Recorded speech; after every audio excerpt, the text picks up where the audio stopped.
When soldiers knew they might be cut off, no resupply, no evacuation, no guarantee of contact, they carried very differently than what most modern loadout photos suggest. History shows that isolation stripped military gear down to what worked under pressure, not what looked impressive on paper. When survival depended on self-sufficiency and movement, excess disappeared fast. Across wars, climates, and armies, the same pattern repeats. Soldiers preparing to be isolated prioritized reliability, endurance, and human needs over firepower and convenience.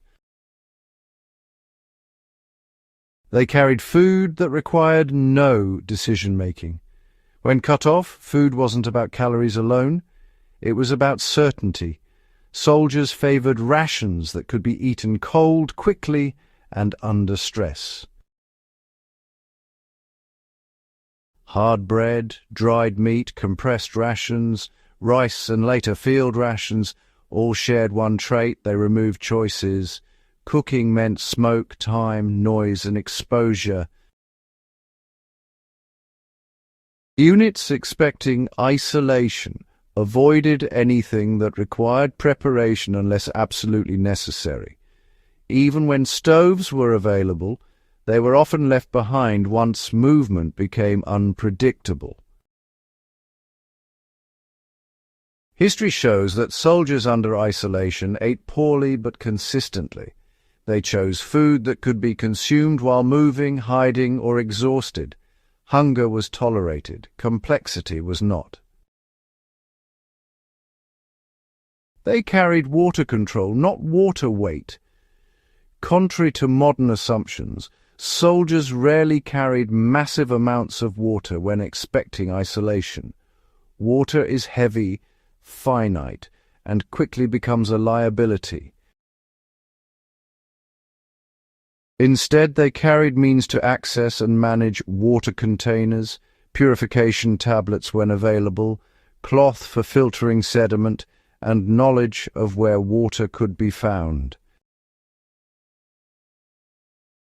In earlier conflicts, canteens were paired with discipline, rationing sips, not drinking freely.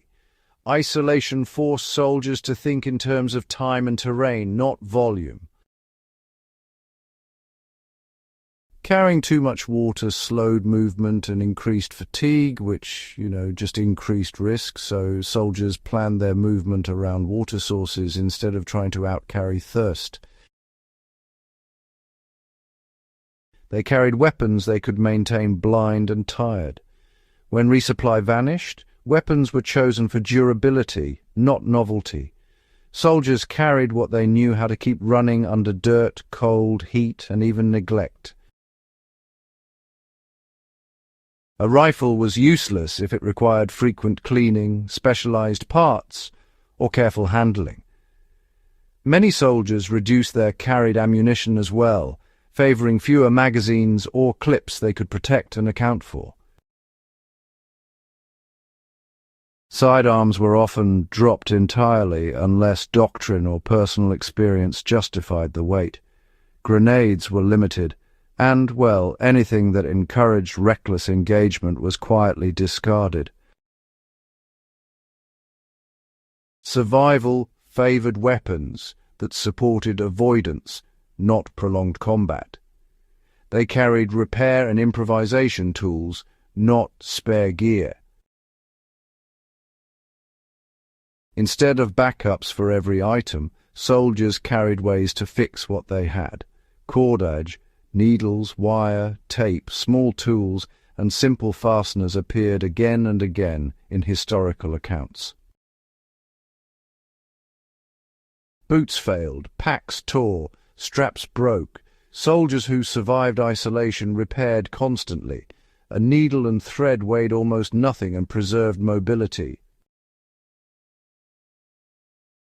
Cordage replaced broken buckles, secured shelter, and improvised stretchers. This mindset assumed loss and failure would occur. Gear wasn't expected to remain perfect. It was expected to be patched. They carried shelter that blended, not insulated. When isolated, visibility was more dangerous than discomfort. Soldiers favoured shelter that broke wind, shed rain and concealed heat and movement rather than providing comfort. Blankets, ponchos, ground sheets, and later on shelter halves were common, you know. They were versatile, repairable and useful in multiple roles. Tents, on the other hand, were rare. Anything tall, rigid or conspicuous really increased the risk of detection. Ground insulation actually mattered more than overhead cover. Soldiers learned pretty quickly that losing heat to the earth killed faster than cold air ever could. Even minimal insulation, like branches, spare clothing or packs, was prioritized over elaborate shelter structures. They carried navigation redundancy, not precision tools. When cut off, soldiers expected maps to be outdated, landmarks destroyed, and compasses damaged or even lost.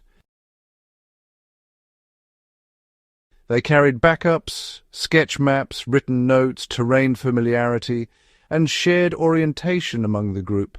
Navigation under isolation relied heavily on pace counting, terrain reading, and direction discipline. Precision mattered less than consistency. Soldiers moved deliberately, stopped often, and verified position repeatedly. Getting lost wasted more energy and morale than almost any other mistake. They carried items that maintained morale quietly. Morale was treated as a survival resource, not a luxury. Soldiers carried small personal items, photos, letters, religious tokens, cigarettes, simple comforts, not for nostalgia, but for mental stability. Isolation strained judgment. These items anchored identity and routine. They helped soldiers sleep, rest, and, maintain restraint under pressure. Alcohol was sometimes carried, but usually discarded once isolation became real. Anything that impaired decision-making was, in the end, eventually abandoned. What they left behind tells the real story. When soldiers expected to be cut off, the first things discarded were excess ammunition, specialized tools, heavy cooking gear, extra clothing layers that trapped moisture, and, well, anything that forced them to stop moving. Uniformity vanished. Gear became, individual. Soldiers adapted based on experience, terrain, and immediate need rather than regulation. What remained was lean, worn, and deeply personal.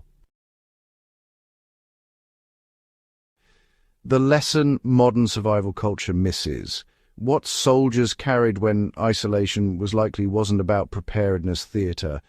It was about, reducing friction between the body, the environment, and decision-making. They didn't carry everything they might need. They carried what they could manage when exhausted, frightened, injured, and alone. History shows that survival under isolation favours restraint, familiarity, and adaptability. Gear mattered, but only when it supported calm movement, basic needs, and the ability to endure uncertainty. That lesson hasn't changed. Only the marketing around it has.